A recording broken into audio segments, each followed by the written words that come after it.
ఇంకోటి ఏమంటారు ఆయన, మేము సింగిల్ గా వస్తున్నాం, మీరంతా కలిసి వస్తున్నారు అంటున్నారు. అవునా? మన ఇంట్లో ఒక దొంగ పడితే ఏం చేస్తామమ్మా మనం? ఒక ముగ్గురు నలుగురు కలిసి తరిమి కొడతామా లేదా? మరి రాష్ట్రంలో ఇంతమంది గజ దొంగలు పడితే మరి తరిమి కొట్టాలా లేదా అమ్మా మనందరం? మరి కలవాలా లేదా? ఇప్పుడుని చంపడానికి ఎప్పుడూ మంచి కలిసే వస్తుంది. అవునా కాదా? ఇక్కడ రీసెంట్ గా వంగా గీత గారు వడదెబ్బ తగిలి పడిపోయారని విన్నాను. అవునా?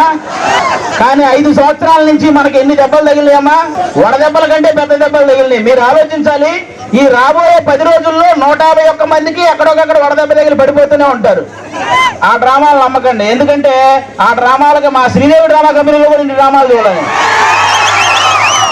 కాబట్టి ఇవన్నీ మీరు గమనించి ఈసారి గాజు గ్లాసు గుర్తు మీద ఓటేయాలి. వన్స్ బూత్ లోకి వెళ్ళిన తర్వాత 2 గాజు గ్లాసు మీద గుర్తితే ఫ్యాన్ ఎగిరిపోవాలి. అవునా? ఇది గుర్తు పెట్టుకుని అందరూ ఓటేయాలని కోరుకుంటున్నాం. జై జనసేన, జై టీడీపీ, జై బీజేపీ.